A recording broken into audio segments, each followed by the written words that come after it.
खबर, गांधी परिवार की मुश्किलें बढ़ती जा रही हैं।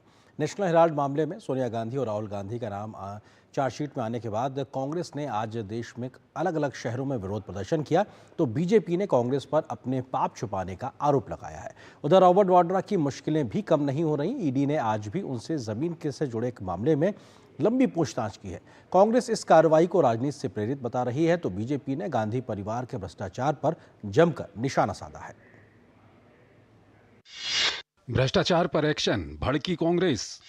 नेशनल हेराल्ड के जिन्न से घबराई कांग्रेस, जगह जगह किया प्रदर्शन। कांग्रेस के रवैये पर बीजेपी हमलावर। गांधी परिवार इस समय मुश्किलों में है। नेशनल हेराल्ड का जिन्न एक बार फिर बाहर आ गया है, तो वहीं जमीन घोटाले में गांधी परिवार के दामाद रॉबर्ट वाड्रा भी ईडी के शिकंजे में आते दिख रहे हैं। कानून का शिकंजा कसते देख बौखलाई कांग्रेस पार्टी ने बुधवार को देश भर में हल्ला बोला। राजधानी दिल्ली में कांग्रेस कार्यकर्ताओं ने दिल्ली में 24 अकबर रोड स्थित पार्टी कार्यालय पर केंद्र सरकार के खिलाफ विरोध प्रदर्शन किया। कांग्रेस के प्रदर्शन पर बीजेपी ने कहा कि उनको धरना करने का अधिकार है, लेकिन पब्लिक फंड और संपत्ति को लूटने का अधिकार नहीं है। एक 12 साल के फर्जी केस में आपको 365वें दिन याद आया चार्जशीट दायर करने के लिए। चार्जशीट में आपने मनी लॉन्ड्रिंग का केस लगाया है, उस केस में जहां पर एक पैसे का लेन देन नहीं हुआ। असलियत यह है कि यह नरेंद्र मोदी जी की प्रतिशोध की राजनीति है। हम बीजेपी की ओर से सोनिया गांधी और राहुल गांधी और कांग्रेस पार्टी से सवाल पूछना चाहते हैं, क्या कानून को अपना काम नहीं करना चाहिए? ये धरना, वेंडेटा, नरेंद्र मोदी जी की सरकार है, कानून को अपना काम करने देगी और कानून काम करेगा। कांग्रेस ने ईडी की कार्रवाई को डराने वाली कार्रवाई बताया है, तो बीजेपी ने पलटवार करते हुए नेहरू गांधी परिवार को दुनिया का सबसे भ्रष्ट परिवार बताया। बीजेपी का कहना है कि बहुत ही निचले दर्जे की राजनीति हो रही है। उनको डरा के रखने के लिए वो कोशिश कर रहा है। ये बीजेपी कानून छोड़ के काम कर रही है। ये इसके लिए हम डट के मुकाबला करेंगे। कांग्रेस के लोग नेशनल हेराल्ड के मामले में एक तरीके से एक ऐसा निम्न स्तर की राजनीति कर रहे हैं।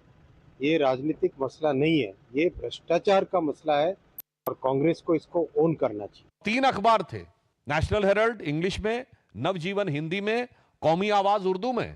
यदि 10% कांग्रेस कार्यकर्ता भी इन अखबारों को खरीदने के लिए तैयार होते तो शायद उनके बंद होने की नौबत नहीं आती। इसका मतलब कांग्रेस पार्टी और कांग्रेस को संचालन करने वाले नेता ये चाहते ही नहीं थे कि यह अखबार चले। उधर ईडी ने रॉबर्ट वाड्रा से बुधवार को लगातार दूसरे दिन पूछताछ की। मंगलवार को भी ईडी ने हरियाणा के जमीन सौदे के संबंध में मनी लॉन्ड्रिंग केस में पूछताछ की थी, जहां उनसे करीब 6 घंटे पूछताछ हुई। उनका बयान धन शोधन निवारण अधिनियम पीएमएलए के तहत दर्ज किया गया।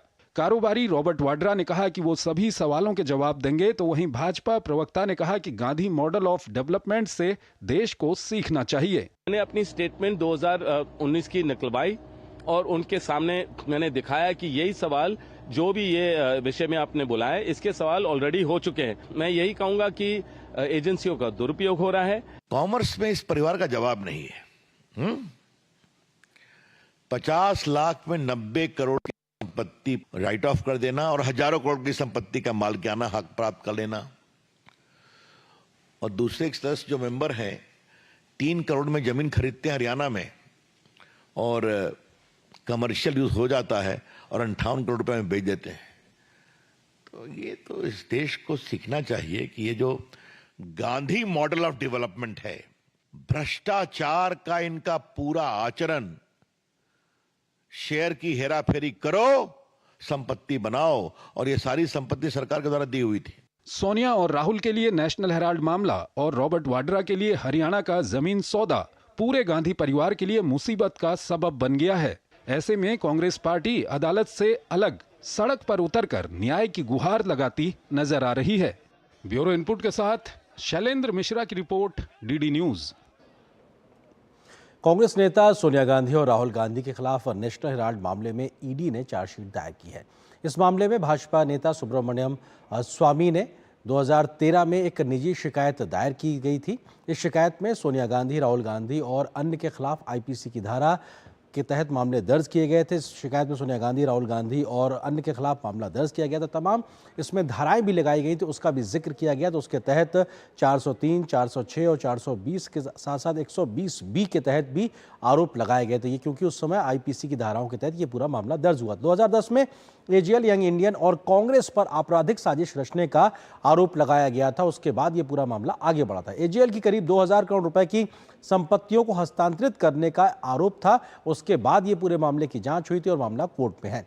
50 लाख रुपए में यंग इंडियन कंपनी को 99% शेयर हस्तांतरित किए गए हैं।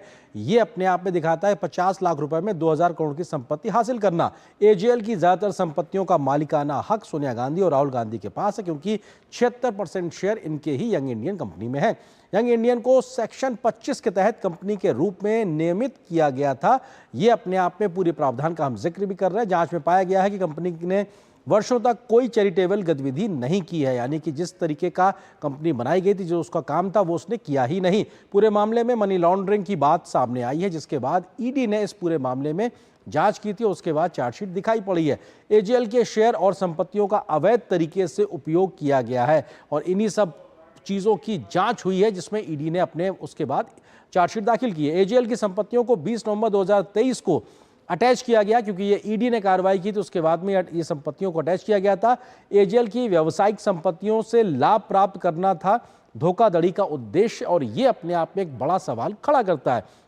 कर का भुगतान किए बिना संपत्ति हासिल करना भी धोखाधड़ी का उद्देश्य है और इसके तहत ये पूरा मामला एक तरीके से तय हुआ था। और मुख्य आरोपियों की अगर बात की जाए इस पूरे मामले में, तो सोनिया गांधी, इनका नाम A1 के तौर पर इस चार्जशीट में दाखिल किया गया। इसके अलावा राहुल गांधी, ये A2 के तौर पर इनका नाम इस चार्जशीट में लिखा हुआ है, क्योंकि ये पूरे तमाम वो लोग हैं जो सबसे बड़े इस पूरे मामले में आरोपी के तौर पर नामित किए गए। सुमन दुबे, जो कि A3 के तौर पर नामित है और अपने आप में वो सबसे करीबी व्यक्तियों में से एक है गांधी परिवार के, उनका नाम भी इसमें है। सैम पित्रोदा, कांग्रेस के बड़े नेता, A4 के तौर पर हम सब जानते हैं कि तरीके से गार्जियन के तौर पर भी राहुल गांधी को वो तमाम सलाह देते हैं और हमने लगातार उनको देखा है। यंग इंडियन कंपनी का भी जिक्र A5 के तौर पर किया गया है, क्योंकि इसी कंपनी के माध्यम से पूरा हस्तांतरण किया गया था एजीएल का। डोटेक्स मर्चेंटाइज प्राइवेट लिमिटेड को भी A6 के तौर पर दिखाया गया है, जिसका पूरा इस चार्जशीट में जिक्र किया गया है। साथ ही साथ सुनील भंडारी का नाम भी इस चार्जशीट में आया है, जो A7 पे उनका नाम दर्ज है। ये तमाम वो बड़े आरोपी हैं, इनका नाम इसमें एक तरीके से दिया गया। मुख्य आरोप क्या है?